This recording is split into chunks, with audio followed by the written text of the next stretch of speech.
Good day. Are you ready for spring cleaning? Well, it is spring here, actually going into summer very quickly.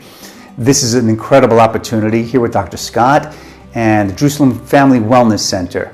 Again, what we're going through here is incredibly different than anything we've experienced. Like a spring cleaning, may this be a new time for us to start thinking differently, opening ourselves up to new ideas, new concepts, more time with our families, with our friends, hopefully right now. And open the windows, let fresh air into your life.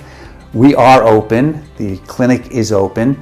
Our office are from 7 in the morning till 7 at night. Sunday, Tuesday, and Thursday are the hours. And have more openness in your life. Have more openness in your spine.